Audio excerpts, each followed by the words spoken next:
It was raided yesterday, and it's business as usual today, Friday being one of their busiest days. They waited about 24 hours, which is what the warrant usually indicates, and so they opened up a little after 4 this afternoon, and it was booming. People were coming through the door in a steady stream, and we're going again. And now there is a concern. They don't know what's next, but for now, they're willing to take the chance and stay open.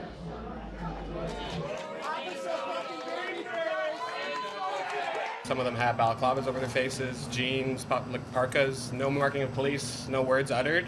Walked in, started going for the back door to let other officers in. We had to challenge them. Are you police or are you robbing us? Frightening moments for Sean Stevenson and other staff of the Cannabis Culture on Church, one of 5 locations in Toronto raided by police as part of Project Gator.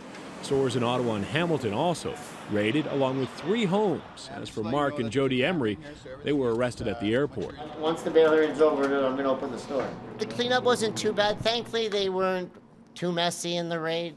So staff came in. I have a great staff. We cleaned up the place. And with that intense day behind them, staff were already prepping to reopen the store. General Manager Jamie McConnell says it was made easier by the tremendous support they've received. Suppliers reached out to me. The community is supporting us. Everybody's here for us. So it wasn't a lot of work. It was just a financial hit to the store, really. And McConnell says they even have the monetary hit of all the weed seized covered. With 2,000 people a day coming through, they've built a war chest for such events. All part of doing business, he says. He admits they have no idea what to expect when they reopen, though. Police have also given no indication of what their plans are. They could always come in at any time. Every day we come to work expecting to get raided. Today is no different than any other. I don't know the politics behind this, but Cannabis Culture reopens after raid, and that's what we're going to do. A couple of interesting things.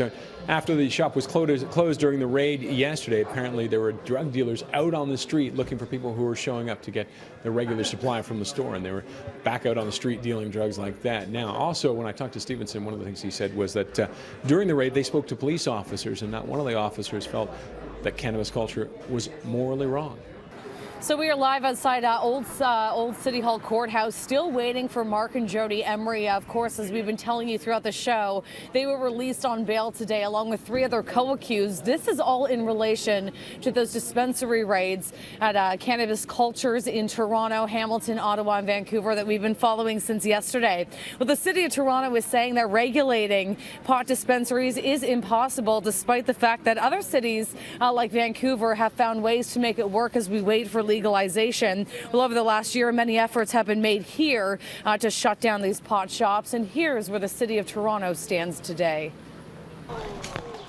Before the first major pot bust, dubbed Project Claudia, 157 dispensaries were up and running in Toronto. Since then, 99 are confirmed closed, 45 remain open and are before the courts pending trial. In the past few months, the city has been going after landlords who are renting space to these dispensaries. To date, 63 property owners have been charged. 3 have been convicted. At the time, the city said that the fines would be hefty, up to $50,000. However, in reality, landlords have only been fined between $1,000 and $2,000. Here's a look at the big picture on the city's crackdown. As mentioned, 63 property owners have been charged, 159 business owners charged, 141 employees charged, for a total of 363. Now, this does not include yesterday's raids that netted Mark and Jody Emery, along with 3 other co-owners of the Cannabis Culture locations.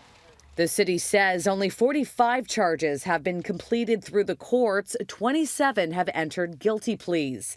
In total, just over $52,000 in fines have been handed out. There have been 21 prohibition orders, 4 probation orders, and 4 closure orders to date.